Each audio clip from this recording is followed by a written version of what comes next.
Ever stopped and thought about how much we rely on these things called semiconductors? Semiconductors. Yeah. I mean, they're everywhere, right? Phones, obviously. Right. Cars, too, probably. Yeah. Maybe even your coffee maker at this point. It's crazy. Yeah, it's wild, isn't it? We probably don't think twice about these tiny little chips until, well, something goes wrong. It's true.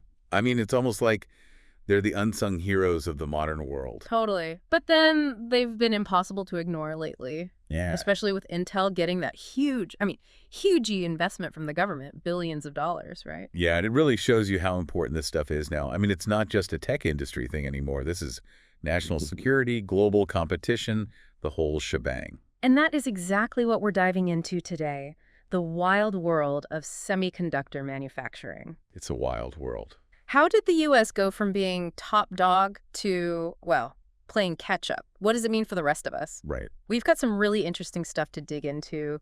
Recent articles, even taking a peek into Intel's annual report back in 1980. Yeah, the 1980 report, that's a gold mine. Yeah. I mean, talk about a blast from the past, right? And the U.S. was killing it back then. Oh, yeah.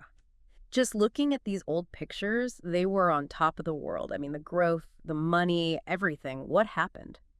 Well, a big part of their success, early on at least, was this idea, this sort of golden rule that everyone followed. Moore's Law? Moore's Law, okay. Basically, it said that every 2 years or so, the number of transistors you could fit on a chip, it would double. Smaller, more powerful, cheaper. That was the name of the game. Wow, so it's like this Yeah. constant engine of progress, always pushing forward. Exactly. And that's what made the industry so competitive. But that kind of leads into Intel's first big misstep. What happened? So they were laser focused on faster, more powerful computer chips. Okay, makes sense. Right. Right. But they kind of missed this pretty big shift. What was that? The smartphone. Oh, yes. You think they'd see it coming, right? You'd think so, yeah. But no, they were so focused on computers, they didn't see how these, they're basically pocket computers now, how they'd change everything. They even turned down Apple, said no to making chips for the iPhone. Oh, wow. Talk about a what were we thinking moment, huh? Seriously. It makes you wonder, what blind spots do we all have, That's a good question. I think it just goes to show even the best companies, the biggest players, they can miss the boat sometimes.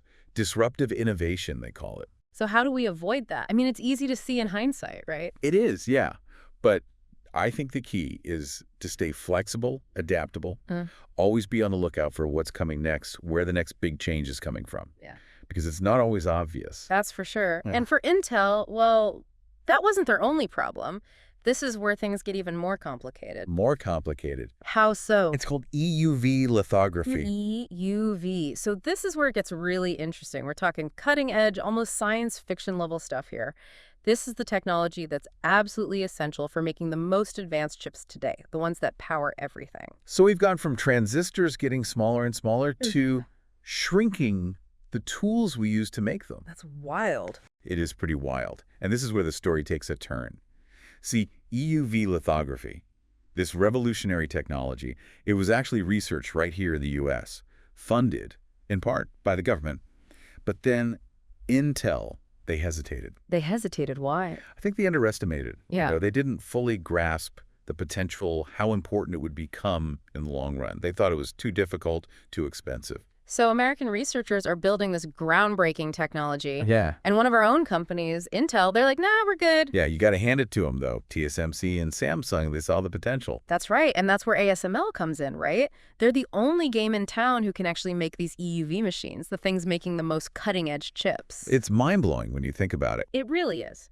Printing technology, atom by atom. But then that means ASML, this Dutch company, they basically control the future of semiconductors. That's one way to look at it. It's not even about who designs the best chips anymore. It's all about who's got the tools, right? It's like having the keys to the kingdom.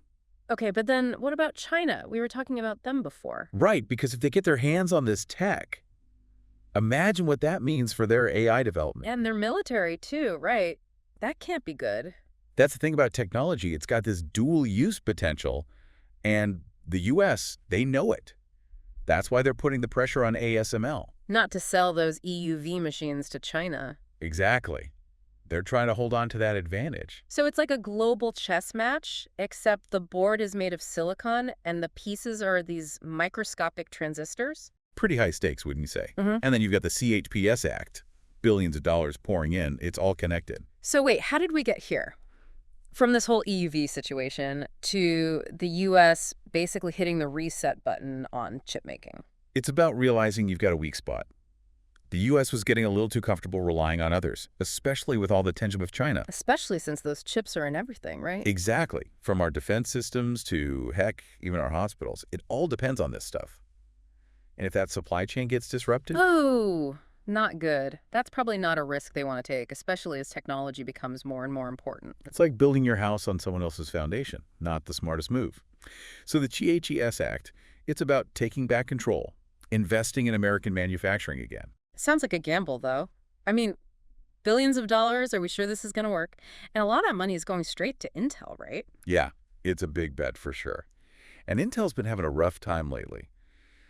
Revenue's down, layoffs, they've got a lot to prove. Can they really turn things around? They're not the powerhouse they once were. That's the billion-dollar question. They're trying to become a A foundry. foundry, like where they make tools. Not quite.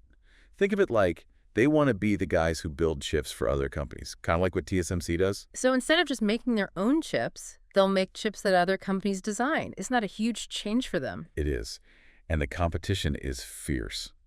Can they really pull it off? We'll see. It's going to be fascinating to watch, that's for sure. But this secure enclave thing, now that's intriguing. Sounds like something out of a spy movie, doesn't it? Totally. What do we know about this program? It's top secret, right? It is. Very hush-hush. Basically, it's a project funded through the GPCS Act. But this one's all about military-grade chips. So they're boosting the whole industry, but also funneling money into this secret defense program. That doesn't seem very transparent. That's what's raising some eyebrows. Hmm. People want to know where the money's going, if there are conflicts of interest. Like, is this program taking away from other research that could be more beneficial in the long run? That's the concern. Some companies are even reconsidering their own investments because of it. Like Applied Materials. They were going to build this huge research hub, but now they're not so sure. It's a tough call, right? National security versus open research and development. How do you balance those two? It's a tightrope walk, that's for sure. And the stakes couldn't be higher. So much to think about here. It's a gamble, a secret program, companies trying to reinvent themselves. What does this even mean for the average person? Like, why should they care about all this? Honestly, it's easy to forget, right? We expect our phones to just work, cars to start without a hitch, internet to be blazing fast. They take it all for granted. Exactly. But all of that, it hinges on these tiny little semiconductors. Right. And I guess the decisions being made now with this funding, the research, even who gets to make these chips, that's going to shape everything for years to come. Absolutely. Everything from how much our gadgets cost to even bigger things like how fast AI develops, healthcare, you name it. It's way bigger than just having the latest phone, isn't it? Way bigger. It's the foundation of everything. Our economy, our security, it all comes back to this technology. Speaking of security, we were looking into the Pentagon's concerns, right? They're not exactly thrilled with the situation. Yeah, they've been pretty vocal about it, actually. Relying on foreign chip makers has them worried, especially for those really specialized chips. The ones they use in, like, weapons systems? Yeah, communication networks, all the really important stuff. They need to know those chips are secure, that the supply won't suddenly dry up if things get tense. Makes sense. Can't have our defense depending on a shipment that might not arrive. Mhm. So much relies on us being able to make this stuff ourselves. It's the name of the game now. Yeah. Semiconductors are basically a strategic asset, just as important as oil or steel used to be. Wow. That really puts things into perspective. It does, doesn't it? Whoever controls this technology, they're the ones controlling the future. It's kind of a wake-up call. This isn't just about tech companies vying for market share anymore. This is the big leagues. Definitely. And as we've seen, the road to get here, it's been bumpy, full of surprises and power moves. So where do we go from here? Will Intel manage to pull this off?